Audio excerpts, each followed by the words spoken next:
The real fight night. Joe Biden mumbles, Bernie bumbles, Warren fumbles, and everyone grumbles. I'm Ben Shapiro. This is the Ben Shapiro Show.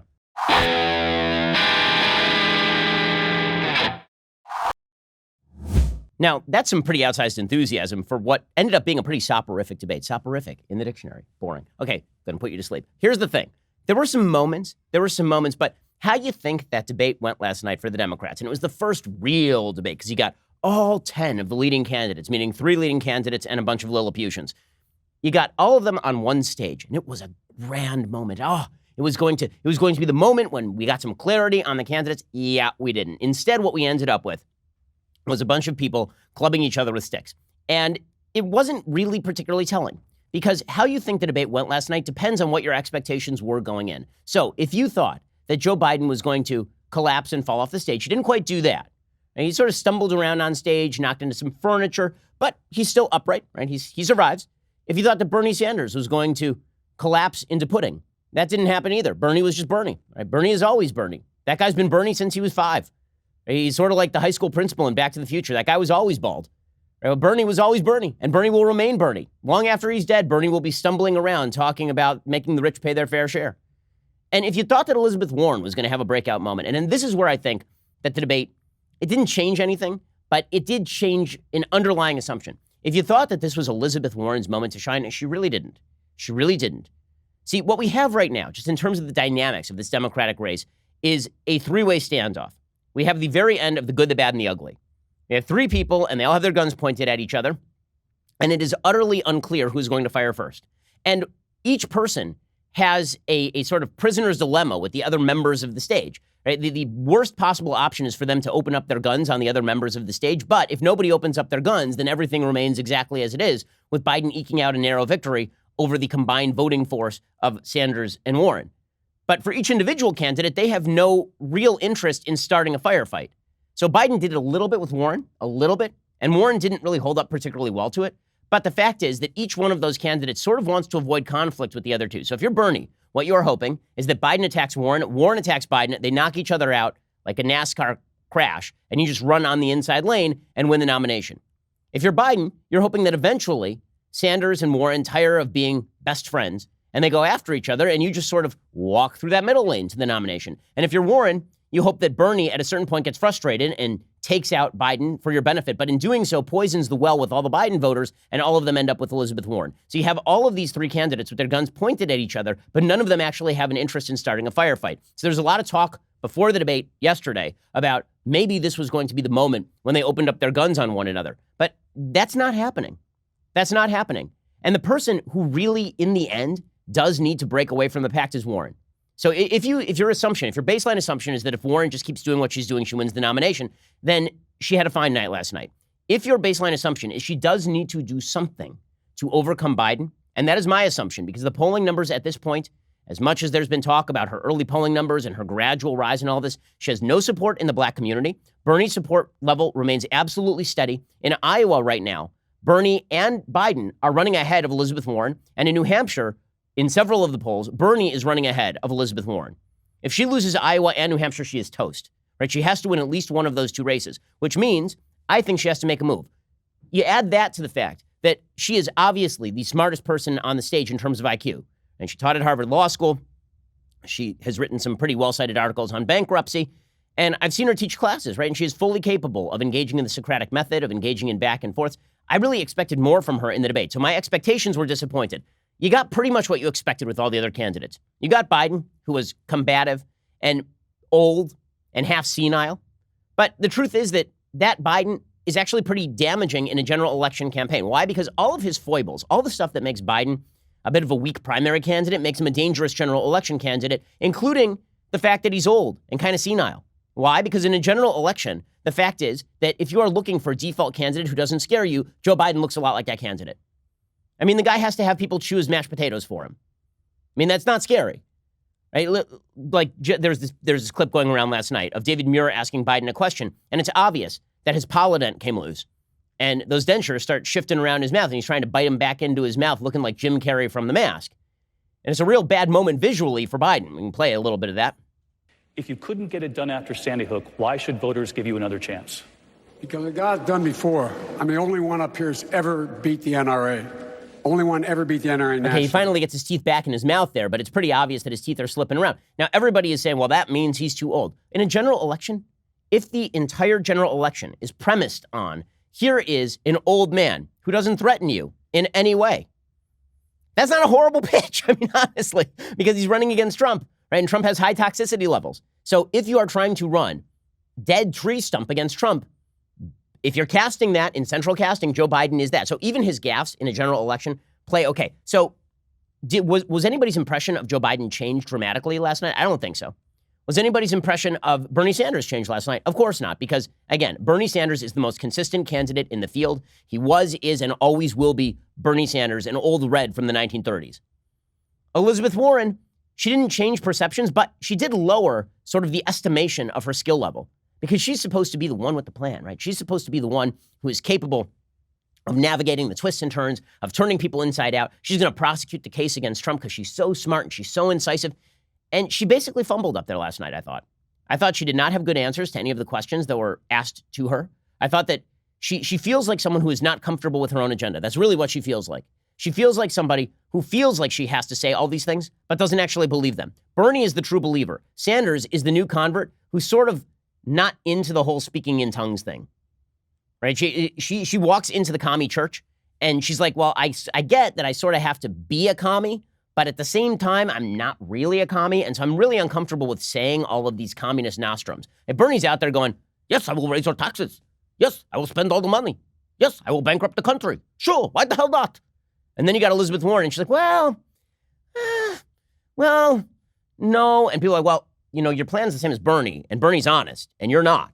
And this is why a lot of the Bernie bros look at Elizabeth Warren, and they're like, she is a dishonest Paul. And that is correct. She is a dishonest Paul. Okay, so we will jump into the actual content of the debate in just 1 second. Don't worry, there are going to be debate grades, and we're going to go through each of the candidates. Suffice to say, Andrew Yang is the only one who doesn't receive a grade, because Andrew Yang's grade is Andrew Yang.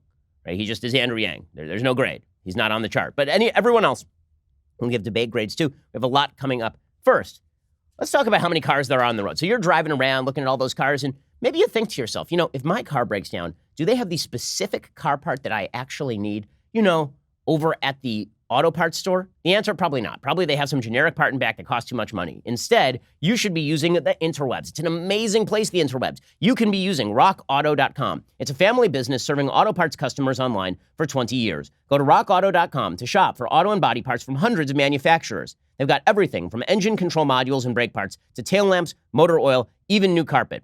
Whether it's your classic or daily driver, get everything you need in a few easy clicks delivered directly to your door. The rockauto.com catalog, super easy to navigate. You can quickly see all the parts available for your vehicle and filter by brands, specifications, and prices. Best of all, prices at rockauto.com are always reliably low, and the same for professionals and do-it-yourselfers.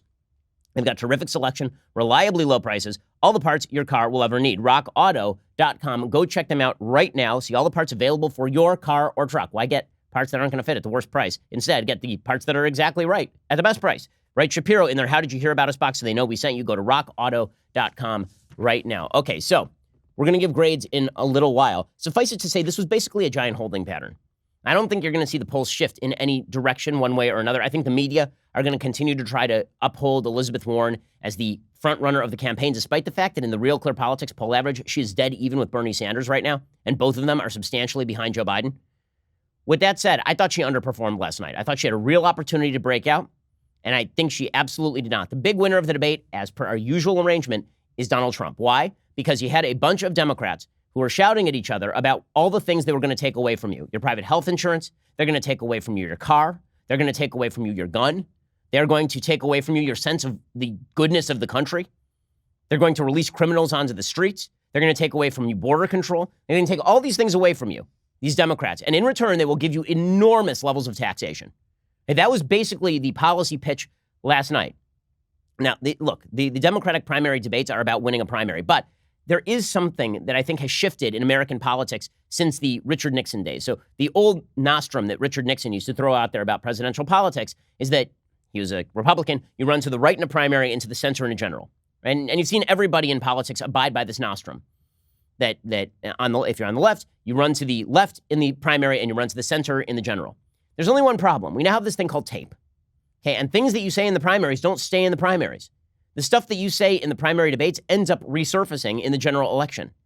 And if that's the case, good night for Trump, because the fact is that every Democrat on stage basically pledged to be incredibly radical, except for Joe Biden, which is why I say the biggest threat to Donald Trump in this election is and remains Joe Biden. Why? Because, again, he is unthreatening. He's the grandpa that you drop off at Denny's at 6 o'clock, you pick him up at 6:30, you bring him home, you put him in PJs, you put him in bed, he watches a couple episodes of Matlock. That's not threatening. It doesn't feel like, oh, God, he's going to shift the country out from underneath me. And that's really Biden's whole campaign, is that he's non-threatening and also that he loves Barack Obama. See, that's the other dividing line that none of the other Democrats can get around. No one has stapled themselves to Obama's pants leg with more staples than Joe Biden. I mean, that dude took a staple gun and just stapled himself directly to Barack Obama's pant leg. And last night, he made that obvious and he made that clear. And the other Democrats suddenly realizing that, wait a second, Barack Obama was pretty popular among Democrats and particularly among black voters. They started to pay at least mild homage to Barack Obama. But the problem is they can't draw contrast with Biden without drawing contrast with Obama. So, again, I don't think that Biden is out of this race. People are already counting Biden out. I think that he's a weak candidate. I think he's been receding. But I do not think that he is out. And I was a little bit encouraged by his performance, if I'm in his campaign, and a little bit more encouraged by Elizabeth Warren's performance because she just did nothing last night. She was just a wet sack last night. I mean, she just did not do anything. Okay, so let's jump into how this debate went from the very beginning. So we begin with the opening statements, and they're the usual litany of complaints against Trump. Kamala Harris, who has decided that her entire campaign is going to be Trump is horrible and mean and very, very bad. So every answer she gave last night was how mean and terrible and horribly bad Donald Trump is. She didn't give a single reason anyone should vote for her because there is no reason to vote for Kamala Harris. She's awful. Here is Kamala Harris making her pitch. Trump is a mean, mean man who's mean and does mean things. The only reason you've not been indicted is because there was a memo in the Department of Justice that says a sitting president cannot be charged with a crime. But here's what you don't get. What you don't get is that the American people are so much better than this. Okay, there's nothing more stilted in American politics than when a candidate says into camera directly to your opponent, Mr. President, I know you're listening to this right now. You're a mean, bad man. Look how brave I am for going right. Trump ain't watching that. He was giving a rally in Baltimore where he was actually pretty funny. But this is Kamala Harris's pitch, is elect me because Donald Trump is mean. Yeah, good luck with that. Bernie Sanders actually has a pitch. Okay, really, like I think that people who are treating Elizabeth Warren as though she's a serious upgrade from Sanders, I don't think that's right. I don't think that's right. Bernie is more passionate. Bernie is crazier. Bernie is more consistent. Elizabeth Warren is occupying this weird middle space between Bernie Sanders and Joe Biden. She wants to grab Sanders's policy adherence while also appearing to be somewhat more moderate like Biden. That's an uncomfortable place to be. She's sort of between a rock and a hard place. I don't think that the support base for either one of those candidates is in serious danger of eroding to the point of disappearing. Here's Bernie Sanders explaining in his typical shouting at the sky, Homer Simpson's father fashion, about how we need to stop the oligarchy. And by oligarchy, I do not mean people at the top of government who want to steal all your money and regulate your life. I mean a bunch of people who run businesses. We need to stop them because they have provided me with these glasses and all my clothing and the pudding I so enjoy, but they're bad. We have got to recognize that this country is moving into an oligarchic form of society where a handful of billionaires control the economic and political life of this country. And as president, I am prepared to take them on. Wow. And he gave you the crazy eyes. He gave you he swallowed an entire shovel full of gravel before he even started this. In fact, he swallowed fellow candidate Mike Gravel right before this debate began. So that was his pitch. And then there was Warren's pitch. So Warren's pitch is, I'm so brilliant. I have a plan. I have a plan for everything. Yeah, except that when you were asked like simple, basic questions about your plan, it didn't go great for you. Here's Elizabeth Warren last night. The paths to America's middle class have gotten a lot smaller and a lot narrower. Today, service members are preyed upon by predatory lenders. Students are crushed by debt and families cannot afford childcare. I know what's broken. I know how to fix it, and I'm going to lead the fight to get it done. Okay, people keep saying she's charismatic. I see no evidence of charisma right there. I mean, really, like we had prepared. I'll tell you what we had prepared on this show. We had prepared for the possibility that Elizabeth Warren would score some points against somebody. And then we were going to play the gif of her dancing like a crazy person at a rally. And you know what? It didn't happen last night, any of that. So thanks, producers, but we don't get to use any of that. Sorry about that, right? We don't even get to use this tape. And we'll just use it now because, I mean, why the hell not? Of Elizabeth Warren dancing at a rally. But that's not any excuse to play this tape, basically. I mean, it does not matter. Her dancing like Elaine in Seinfeld or looking like Kermit the Frog. Like, that's electricity. Well, she did not have the electricity last night. Joe Biden's case was basically, I'm here. I guess we have to do this thing. I mean, like, we won't postpone it. I'm going to quote JFK. You can trust me because I'm basically comatose. Go. Look, this is the United States of America. There's never been a single solitary time when we've set our mind to something we've been unable to do it. We're walking around with our heads down like, woe is me. We're the best equipped nation in the world to take this on. It's no longer time to postpone. We should get moving. Okay, so it was no more postpone, but here's his real campaign. Postpone everything. Just say, let's not do this anymore, guys. Please, no more of this. Elect a man who has to be wheeled in to actually perform the office of the presidency. Honestly, the most honest pitch last night, as always, the most honest person on the stage, my boy Andrew Yang. Andrew Yang, the truth is that Andrew Yang likes business too much to be a Democrat, but at the same time, he does have the most pure Democratic pitch, which is, here's some money. So here's Andrew Yang last night being like, you get some money, and you get some money, and you get some money. My boy Andrew Yang, go for it. My campaign will now give a freedom dividend of $1,000 a month for an entire year to 10 American families, someone watching this at home right now. Okay, so that's awesome. I will just acknowledge that is hilarious. Pete Buttigieg was like, that's a funny idea. Pete Buttigieg was the worst. Okay, Pete Buttigieg was awful last night, like really bad last night. A lot of the fringe candidates had their moments to shine. So Amy Klobuchar did okay last night. And you saw a couple of the other candidates do it, like Cory Booker had a couple of good moments last night. Yang was Yang. Buttigieg was terrible.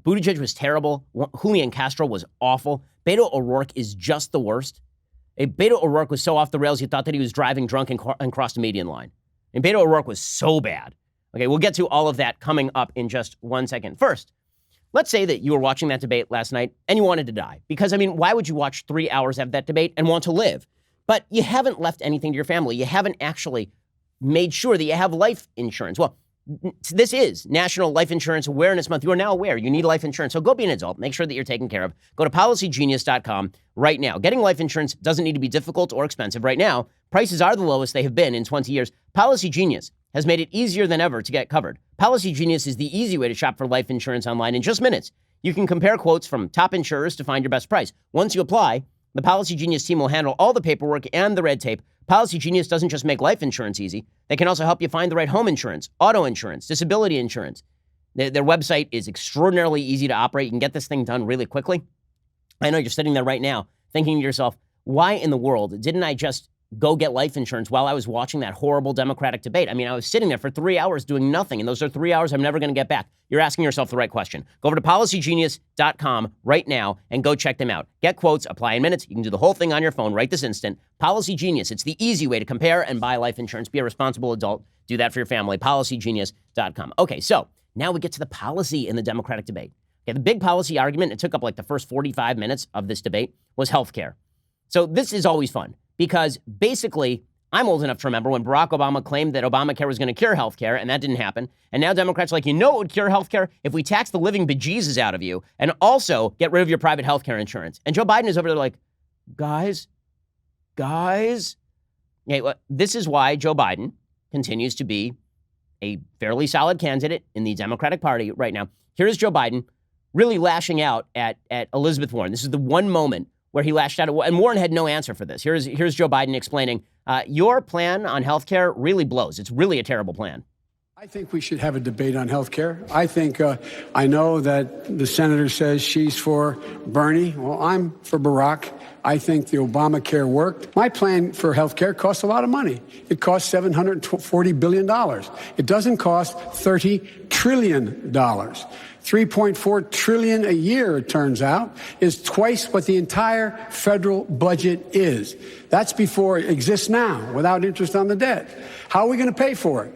I want to hear tonight how that's happened. So as far, my distinguished friend, the senator on my left, has not indicated how she pays for it. Correct. Correct. Okay, so this is Joe Biden. Really, he does get in a solid shot here. There's a solid body shot against Elizabeth Warren. And Elizabeth Warren had no answer for it. And this is the problem for Elizabeth Warren, is Elizabeth Warren used to not be fully crazy. And Elizabeth Warren knows better than the stuff that she is saying right now. And so she is uncomfortable with it, right? Bernie Sanders is not, right? If he had directed that at Sanders, this is why he went after Warren, because he knows that Warren probably does not believe a lot of the things she says. Bernie's a true believer. You direct that question at Bernie, it just goes, we tax everybody. Yes, your taxes are going to go up. Get over it. You go to Elizabeth Warren, and Warren tries to slip the punch by claiming the taxes are not going to go up, that you're actually going to save money since your employer is not going to have to pay for your health insurance anymore. And then there's a follow-up question to Elizabeth Warren, and she's asked, okay, so do you really believe that employers are then going to take the money that they're not spending on health insurance and they're going to hand it back to all of the employees? Like that's not going to be a thing. Here's Elizabeth Warren openly lying about taxing the middle class. Will middle-class taxes go up? Will private insurance be eliminated? Look, what families have to deal with is cost, total cost. That's what they have to deal with. And understand, families are paying for their health care today.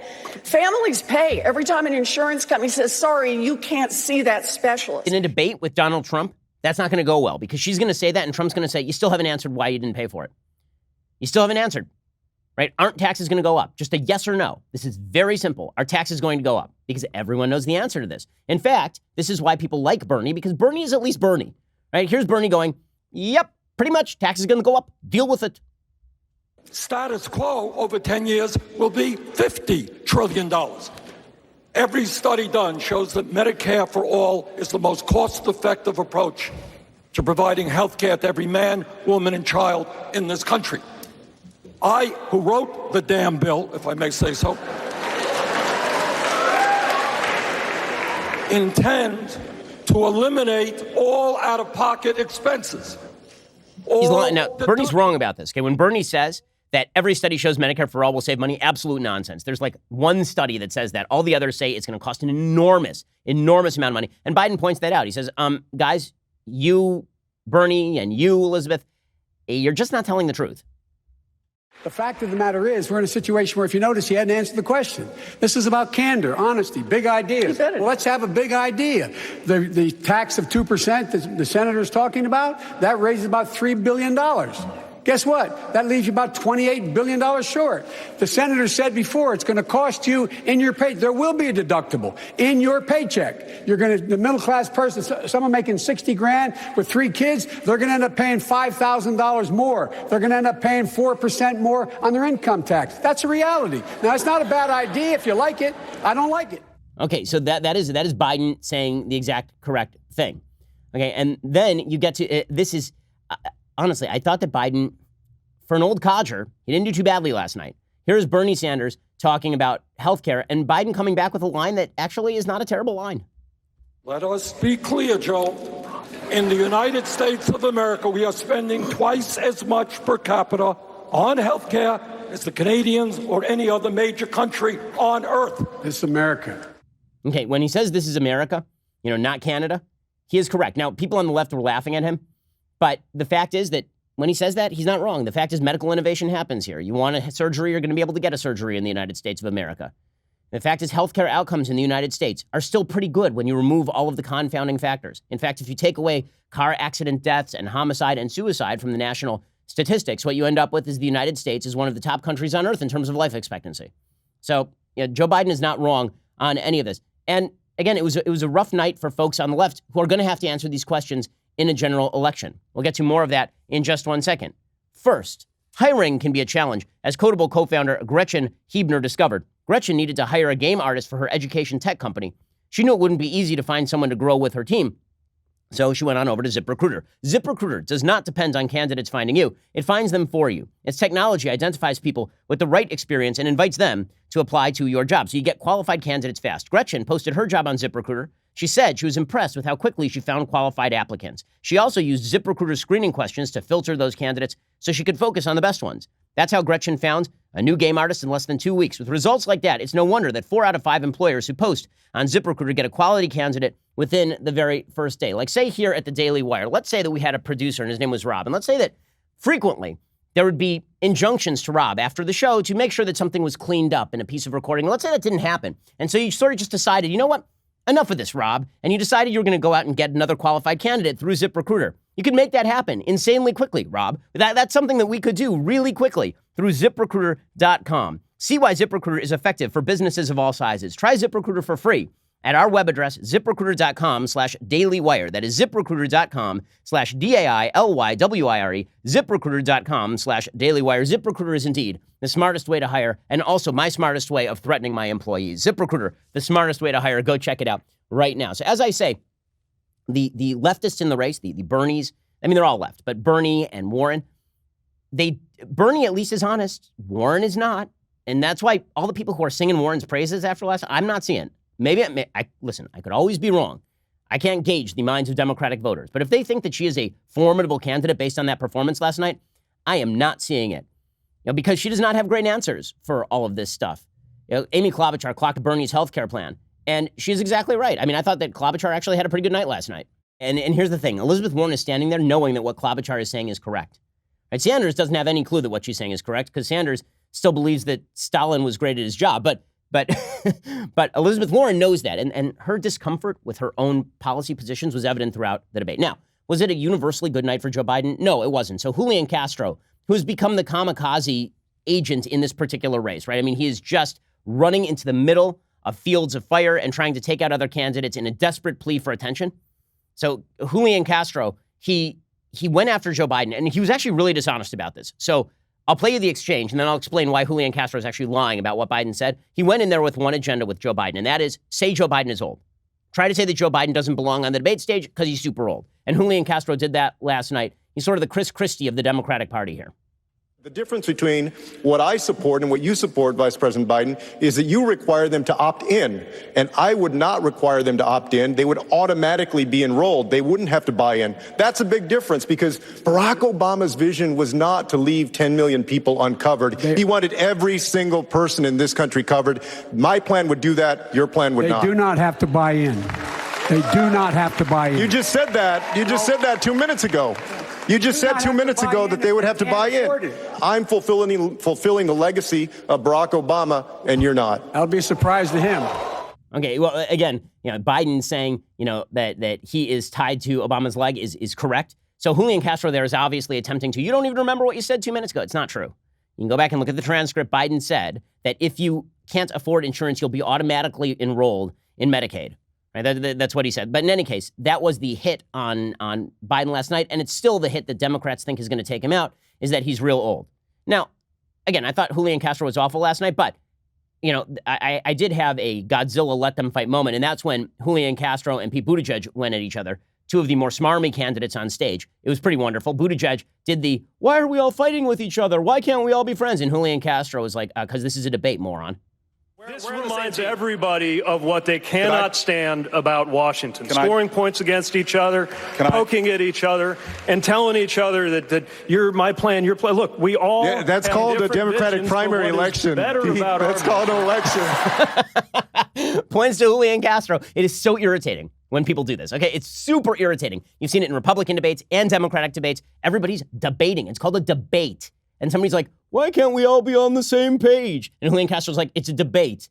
So I thought Julian Castro was terrible last night, but that was really good. That was really good. And Pete Buttigieg deserves this because he is insufferable. He has become so insanely insufferable, and he really showed it last night. I do have to play you the one other relevant Andrew Yang clip, because anytime I have an excuse to play my boy Andrew Yang, I'm going to. So last night, he just decided randomly to announce he knows a lot of doctors because he's Asian, which is weird and somewhat racially discriminatory, but sure, go for it. Now, I am Asian, so I know a lot of doctors, and they tell me that they spend a lot of time on paperwork, avoiding being sued, and navigating the insurance bureaucracy. Yeah, that's like me going up there and being like, I'm Jewish, so that means I know a lot of accountants. Like, okay, all right. Okay, now, here's the thing. Speaking of the rest of the Democratic Party, the truth is that the main candidates most Americans are sort of used to them at this point, right? We're used to Bernie, we're used to Biden, we're getting very used to Elizabeth Warren. But some of the fringe candidates are helping shape how people see the Democratic Party, and that's the stuff that's really good for President Trump. In a second, we're going to get to the Democratic Party asked about racism last night, because this stuff is really terrible for the Democrats. And every Democrat should be asked if they agree with Beto O'Rourke's view on American history. That guy went from being the supposed unifying moderate in Texas to being a wild left Howard Zinn spouting garbage machine. I mean, my goodness. Just stayed up a little night, brah. And I thought to myself, how do I break out from this pack of Democrats? I mean, sure, I skateboard and I do a lot of weed, but how do I really break out? I guess I'll read some Howard Zinn. And then he just flips through like 7 pages. He goes, you know what? I never thought of this before. America is racist, brah.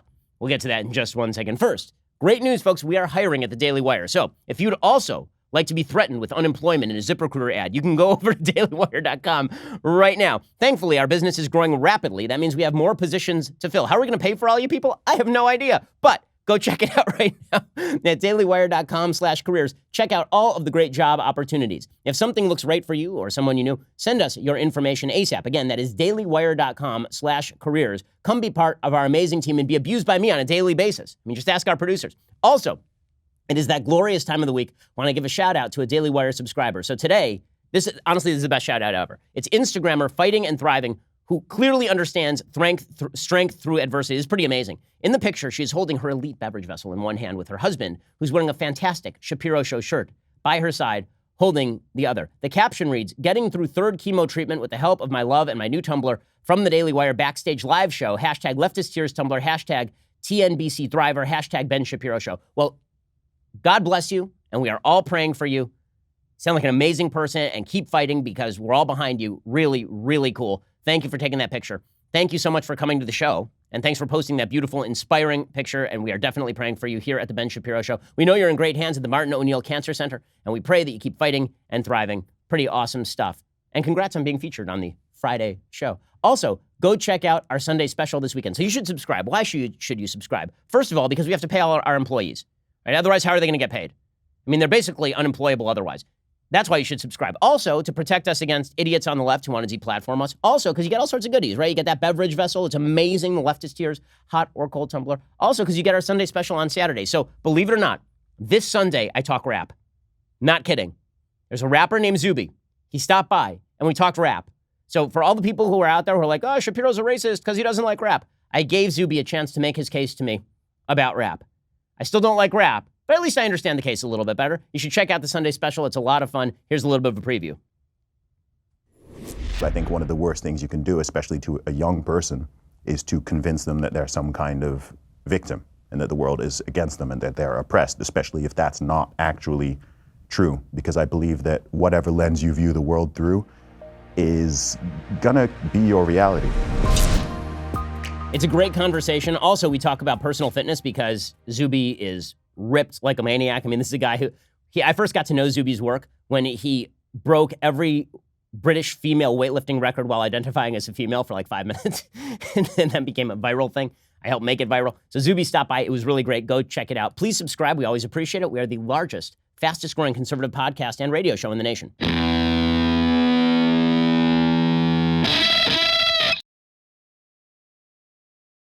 So we've gone through some of the internal dynamics of the Democratic Party race. Now it's time to talk about what their agenda looks like to outsiders. So as I say, if you had to sum up the Democratic agenda, we'll go topic by topic in this particular debate. On healthcare, we're going to take away your private insurance and raise middle-class taxes to do it. So if that sounds great, go for it, America. Alternatively, we'll do it, but we'll just do it real slowly, right? That's sort of Biden's plan. Okay, then we get to racism. Okay, you ready for this? So here's Beto O'Rourke after having read like 7 pages of Howard Zinn in a late night doobie binge. Here's Beto O'Rourke desperately seeking attention. Here's his take on America. It's not great. Racism in America is endemic. It is foundational. We can mark the creation of this country not at the 4th of July, 1776, but August 20th, 1619, when the first kidnapped African was brought to this country against his will and in bondage and as a slave, built the greatness and the success and the wealth that neither he nor his descendants would ever be able to fully participate in and enjoy. I'm going to follow Sheila Jackson Lee's lead and sign into law a reparations bill that will allow us to address this at its foundations. But we will also call out the fact that we have a white supremacist in the White House, and he poses a mortal threat to people of color all across this country. So he just called Trump a racist murderer on a national stage, suggested that America's foundation is slavery. Not that slavery was a part of America's history and a horrible part of America's history that required the death of some 600,000 soldiers in a civil war and the bravery of millions of African Americans and allies in the Reconstruction era South, in the Jim Crow era, in the Civil Rights Movement. Now, he's not going to talk about any of that, right? America's just a dark, horrible place, and Trump is a white supremacist in the White House who poses a moral threat to people of color all across the country, which should come as a shock to all the people of color all across the country who have jobs now because the economy is doing real well. We have the lowest black unemployment rate in American history, but apparently Trump wants to kill all the black people. That's how he's lowering the unemployment rate. Apparently he's going around murdering all of the minorities, and then they're not on the unemployment line, so that's obviously what Beto thinks. I mean, this is just insanity. It's insanity. And if you think that Trump ain't going to use that sort of stuff in a general election campaign, the Democrats cheering, as he says that America was not founded on the 4th of July, but in slavery, that we are endemically racist. And one of the things that makes Beto so repellent as a candidate and now as a human being is that he's the race equivalent of the guy who declares himself a male feminist. Right? The guy who says, well, you know, it's not just that I stand for female rights. I'm a male feminist. I'm more woke than the females are. Beto is more woke. He's more woke than anybody. He's going to acknowledge his white privilege, so elect him to president. Make that white guy president so he can acknowledge his white privilege from the White House. Perfect pitch, Beto. And then Cory Booker comes out there and he's like, you know what? Black people are in jail disproportionately because of racism. Not because people get arrested for crimes, and disproportionately those people happen to be minority, but just randomly, the police are just picking up black folks and throwing them in jail, which would be pretty wild if that were true, but it ain't. So here's Cory Booker doing this routine. We have systemic racism that is eroding our nation from healthcare to the criminal justice system. And it's nice to go all the way back to slavery, but dear God, we have a criminal justice system that is so racially biased. We have more African Americans under criminal supervision today than all the slaves in 1850. Okay, there's a difference. The slaves in 1850 didn't commit crimes. Okay, if you're talking about people who are in jail, they committed crimes. They were convicted of crimes. Slaves were innocent. They were brought here against their will and then forced to work and give their labor to others at the point of sword, effectively. To compare people who are in prison now to slaves brought over against their will, in many cases raped, separated from their families, beaten. I mean, like, come the hell on. I mean, this is insanity. It's insanity. So, you know, does this cut in Trump's favor? You bet it cuts in Trump's favor. Here's Joe Biden botching his line and suggesting that nobody should be in jail for a nonviolent crime. Nobody. So I guess Bernie Madoff's about to get out of jail. That's exciting. Nobody should be in jail for a nonviolent crime. As when we were in the White House, we released 36,000 people from the federal prison system. Nobody should be in jail for nonviolent crime? Like no one? How about like drug dealing? Not drug using, like drug dealing. That's a nonviolent crime. Let's say that you're dealing crack to 12-year-old kids outside a playground. Should you be in jail for that? I feel like sort of. I feel like that, yeah, I feel like that should probably be a jailable offense. Let's say you commit embezzlement. Does that seem like something you should go to jail for? So later he says, well, he meant nonviolent drug crime. Again, there are lots of drug dealers who are in prison who are dealing drugs to children. Should they be in prison? Yes, they should. By the way, the vast majority of people we've gone through these stats before. The vast majority of people in prison on the state and federal level are not there for nonviolent drug possession offenses. That is a minute percentage of both the state and federal prison population. But we're going to pretend this is all racism and all the rest. Okay, then the Democrats get to gun control. And this gets really wild. So Beto, again, just Leroy Jenkinsing the hell out of this thing. So Democrats Cory Booker literally came out this morning and he was like, you know, Republicans, after the debate, they keep saying that this is fear, that Democrats are going to confiscate their weapons. That's fear mongering, is what Cory Booker said. And then we don't even have to play Booker. And then Beto is just like, Leroy Jenkins. Here's Beto saying, I'm coming for your gun. Yeah, you and who else, buddy? Hell yes, we're going to take your AR-15, your AK-47. We're not going to allow it to be used against people cheering this anymore. You know, we have this thing called the Second Amendment in the United States. You are going to criminalize my ownership of an AR-15? Have I committed a crime? You're going to come to my house with the police, and you're going to threaten to jail or shoot me if I don't hand over my weapon that I own to protect myself from criminals and from tyranny? That's Beto's plan? Yeah, good luck with this in a general election cycle, guys. Again, Joe Biden desperately trying to cling on to moderation here. I mean, he's like grabbing the hem of the Democratic Party skirt and being like, guys, don't do it. Oh. Here's Joe Biden talking about how you can't simply declare that you're going to take everybody's guns. We have this thing called the Constitution. And the crowd cheering Kamala Harris saying, we don't need a Constitution. Nobody cares about the Constitution anymore, old man. Listen to this exchange. It's astonishing. You can't do it by executive order any more than Trump can do things when he says he can do it by executive order. Does the vice president have a point there? Some things you can, many things you can't. Let's let the senator answer. Well, I mean, I would just say, hey, Joe, instead of saying no, we can't, let's say yes, we can.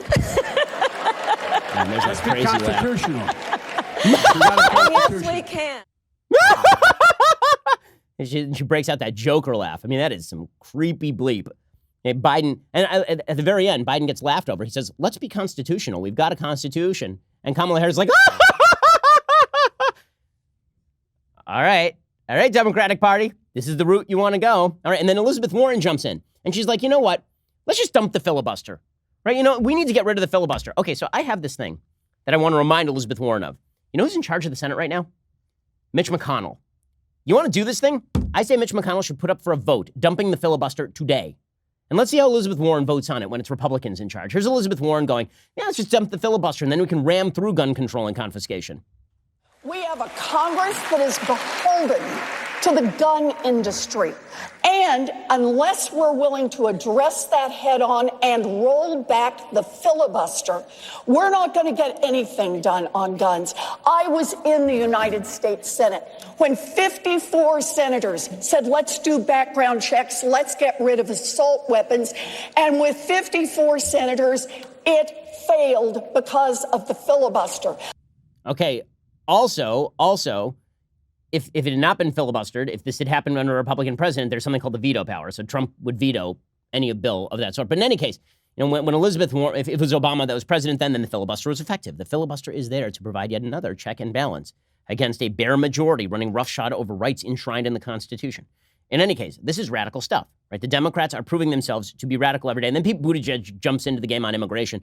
He just dumps out there. He's like, yeah, if you support Trump, you're a racist. And by the way, you're going to hell. He didn't really dump that last part. But that's been his pitch. His pitch has been, as the holiest man on this stage to support late-term abortion and be in a same-sex marriage, as the most Bible-believing person to not believe certain sections of the Bible, let me explain to you my campaign platform. Anyway, here's Pete Buttigieg saying that if you support Trump, you're a racist. So just to get this straight, according to Beto, America is deeply and systemically racist. According to Cory Booker, the only reason black people are in jail basically at all is because of criminal justice racism. And according to Beto and the rest of the Democratic Party, Donald Trump is a white supremacist racist murderer. And according to Pete Buttigieg, if you support Trump's immigration platform, you're also a racist. Solid pitch here, guys. Do you think that people who support President Trump and his immigration policies are racist? Anyone who supports this is supporting racism.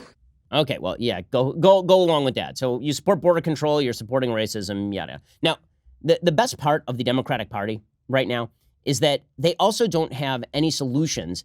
And there are places where they totally agree with Trump, but they just can't say so out loud. And so you end up with this bizarre situation where their policies look a lot like President Trump's policy, but they can't say it. So on China, there's broad bipartisan agreement that China is a national security threat to the United States, that they are stealing our intellectual property, that they are pursuing global ambition, that they have built up their regional power, and that we have to do something about it. Every Democrat, when asked about this, they refuse to just say, yes, I agree with the president about China. Here's what I would do differently. Instead, it turns into, Trump's all wrong about China. Also, I'm going to do all the exact same things that Trump's currently doing on China. Here's Buttigieg trying to thread this ridiculous needle. I would have a strategy that would include the tariffs as leverage, but it's not about the tariffs. Look, what's going on right now is a president who has reduced the entire China challenge into a question of tariffs, when what we know is that the tariffs are coming down on us more than anybody else, and there's a lack of a I mean, he's just speaking gobbledygook, Pete Buttigieg right there. So in other words, Trump, I would also use tariffs just like Trump is using tariffs, but Trump is bad for using the tariffs, whereas I would be good for using the tariffs. Solid pitch. And then you get to Elizabeth Warren. So here's where Elizabeth Warren really is passionate. And just like Trump, she does not understand the basics of international trade. So she is, much worse than Trump. Here's what she says about negotiating trade agreements. What she's about to say is patently insane. Patently insane. She says that the way that we should do trade policy in the United States is we should have American unions negotiate our trade policy with China. Yeah, that's going to happen. We're going to artificially... You want a trade war? Have our unions and the environmentalists in the United States dictate trade policy to countries with whom we trade. That is a great way of never arriving at a trade agreement ever for the rest of time. Because you know who's not going to abide by our union rules? I have a feeling. China or anyone else. You know who's not going to abide by our environmental rules? China or anyone else. Like, she's ripping on China about his trade policies, and then she's like, basically, I would tariff everybody to the moon. It's insane. The way we change our trade policy in America is first, the procedures. Who sits at the table? I want to negotiate trade with unions at the table. I want to negotiate it with small farmers at the table. I want to negotiate it with environmentalists at the table. I want to negotiate with human rights activists at the table. Yeah, I'm sure that's going to go great. That's going to go fantastically well. And then Kamala Harris just sort of Leroy Jenkins is it herself. And she, like, seriously, every answer that Kamala Harris gave last night is, I'm going to unconstitutionally seize power, and also I hate Trump. So she's talking about China, and she just randomly calls Trump physically small, which is weird because Trump is actually a fairly large human being. Here is Kamala Harris doing this routine, and everybody cheering and clapping. Donald Trump in office on trade policy, he reminds me of that guy in The Wizard of Oz. When you pull back the curtain, it's a really small dude. Wow. Wow, that's pretty spectacular. Hey, also, the Democrats being radical on foreign policy. So on Afghanistan, every single Democrat said that they would completely withdraw all troops from Afghanistan. They wouldn't even leave a trigger force, okay, which is obviously against what Joe Biden had to say. Elizabeth Warren says we should withdraw all the troops, and then we will solve it with diplomacy, which is always my favorite thing is when Democrats treat diplomacy like it's a strategy. Diplomacy is a tactic. It is not a strategy. A strategy is where you come up with a broad, overarching plan for how you achieve your goals. Maybe one of the pieces of that plan is diplomacy. Like Trump right now was trying to engage in diplomacy with the Taliban. But Democrats seem to believe that if you just shout diplomacy at things, then they solve themselves. So Iran's a problem. Diplomacy! North Korea, man, they have nuclear weapons. Diplomacy! That's not a strategy, you idiots. That's a tactic. And if you think diplomacy hasn't been attempted with Afghanistan, you are completely foolish. Again, Elizabeth Warren tries to obfuscate her message. Bernie Sanders just dumps it right out there. He's just like, I love the troops. Also, we should fire all of them and take away all the money from the military. Bernie Sanders, man, owning it. We cannot express our gratitude to all of the men and women who have put their lives on the line to defend us, who have responded to the call of duty. But I think also I am the only person up here to have voted against all three of Trump's military budgets. Well, I don't know you can do both of those things. We're so grateful for the soldiers. Also, none of them should have jobs. Also, I'm not going to fund anything they need. Solid pitch. Okay, so it goes like this, right? Climate change, they declare that this is the day after tomorrow. That's what Amy Klobuchar said. And there was this amusing point where Bernie Sanders suggested that it's unfair to call Venezuela socialist, which is always fun. But there is one more moment that is worthy of note, and that is, again, underscoring the main complaint against Biden, which is that he's not with it. So Biden was pretty alive last night. Like, for a man who is not fully conscious, he was fairly alive last night.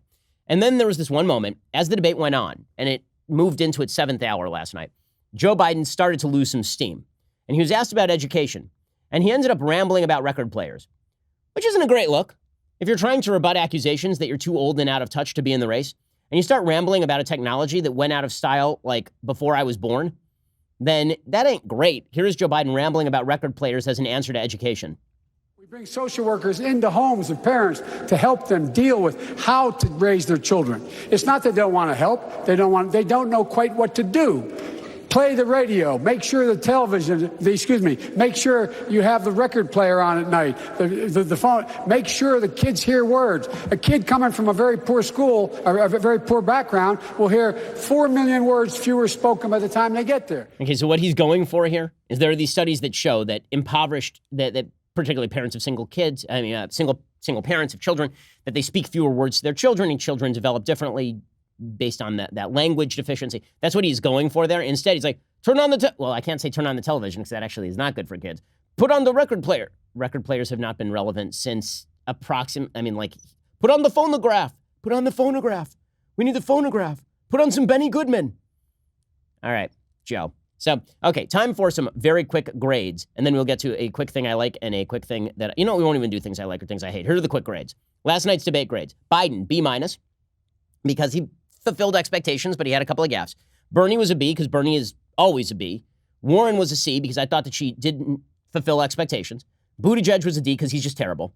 Klobuchar I thought was a B+, but nobody cares because she's irrelevant.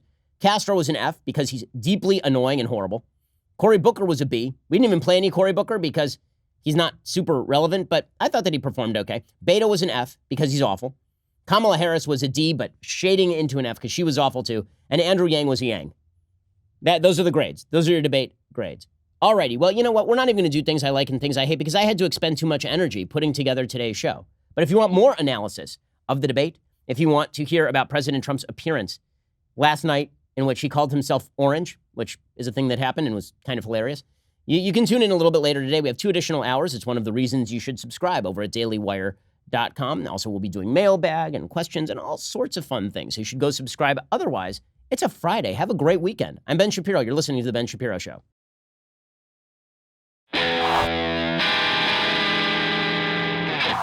The Ben Shapiro Show is produced by Robert Sterling, directed by Mike Joyner, executive producer Jeremy Boring, senior producer Jonathan Hay. Our supervising producer is Mathis Glover, and our technical producer is Austin Stevens. Assistant director Pavel Wydowski, edited by Adam Sayevitz. Audio is mixed by Mike Coromina. Hair and makeup is by Jesua Olvera. Production assistant Nick Sheehan. The Ben Shapiro Show is a Daily Wire production. Copyright Daily Wire 2019. On the Matt Walsh Show, we're not just discussing politics. We're talking culture, faith, family, all of the things that are really important to you. So come join the conversation.